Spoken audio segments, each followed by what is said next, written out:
بسم الله الرحمن الرحیم. که دا وخت یو شان وي نو مونږ ته به د انسان پہچان څنګه کېدو؟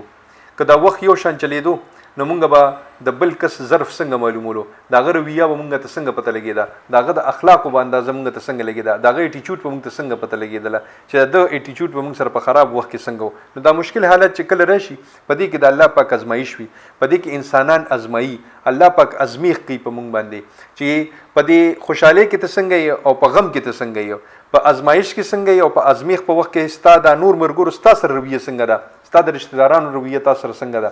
نو که کله نه کله دا مشکل وخت راشي، دې مشکل وخت ته په ښه سترګو باندې کتل پکار دي، په ښه انداز باندې دا اغستل پکار دي، ځکه چې هر سختې پسې راحت وي. نو خدای پاک په دې سختې پسې راحت راولي، خو د دغه وخت نه لږ شانتي سبق حاصلول پکار دي.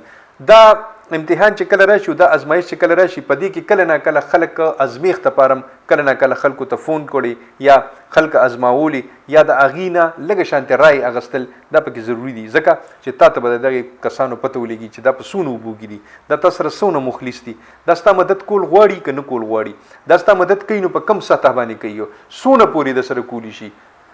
د یو کس یو ملګری او هغه باندې د امتحان دپاره، دا پخوانۍ کیسه ده، د امتحان دپاره داسې کولو چې هغې معلومولو، یو تورې د وینو نه ګنده کړله او وی ما قتل کړی دی او هغه کور ته د شپې ورغی. هغه ډېر زیات ځان سره سکې ورکو او بیا هغه ته ویلي چې دا قتل به زه په خپل سر باندې والم. په بله شپه باندې او مکه شان حرکت په بل یو ملګري باندې ازمیخ نه وکړو. نو هغه چې څنګه وکتلو نو هغه ورته ویلي وی شه به ځه دې ځای نه لاړ شه، وی خپې سپکوه، ما لم وی کار مه ګوره او ځان لم کار مه ګوره.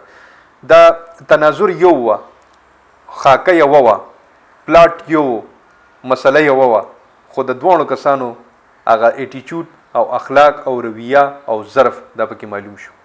دقه شان کله نه کله خپل ملګري، خپل رشتہ داران په هغې باندې لږ ازمیخ کوئ چې څنګه رویه د هغوی تاسو سره، آیا دا مینه او خلوص تاسو سره چې کوم هغوی اظهار کوي دا په رښتیا ده او که نه آرټیفیشل دی؟